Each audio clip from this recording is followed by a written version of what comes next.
All right, everybody. A little bit of a later start to the day than usual. It's about noon, but I knew I needed to sleep in a little bit. It has been work after work after work, non-stop for a while now. I'm currently doing my first leg session back after the little injury that I sustained. Fortunately, it was just a pull. It wasn't a tear or anything, but I did hurt my hamstring.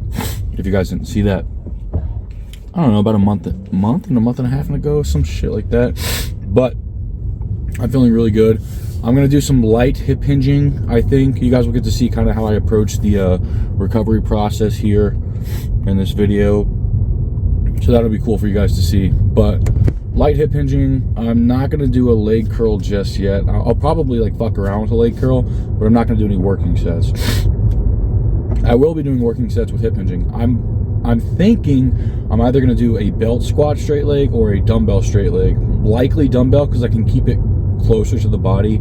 I can move through that range of motion a little bit slower, and I can really emphasize the stretch. So that's something really smart for you guys working on injuries.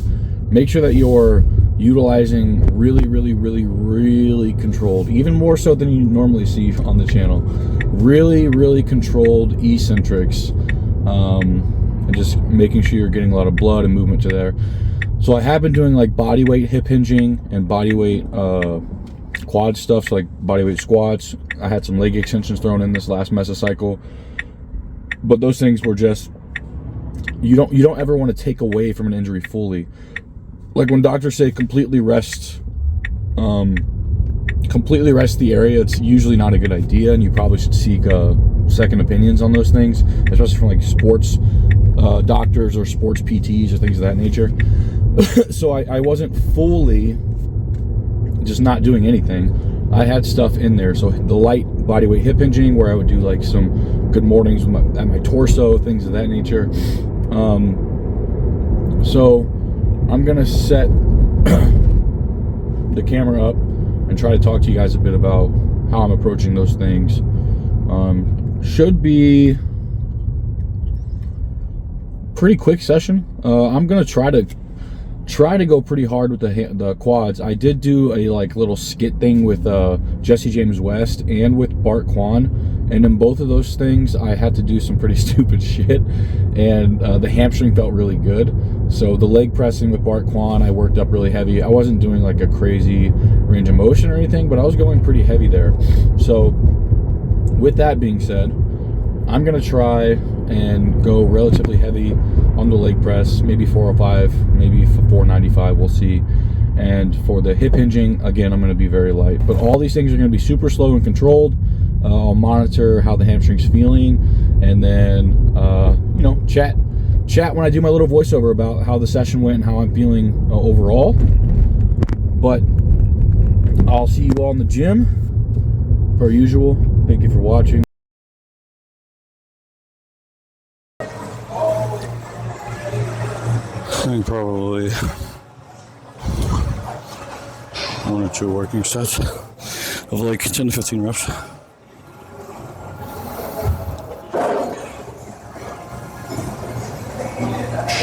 But I worked up to these 85s.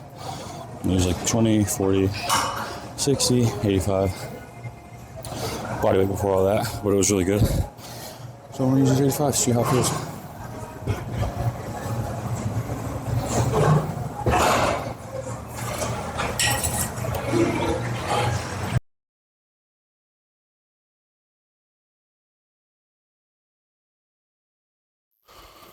Oh man, guys, I'm not gonna lie, that cooked me. As light and as easy as that was, I have like a really good pump. The assisting musculature even has a pump.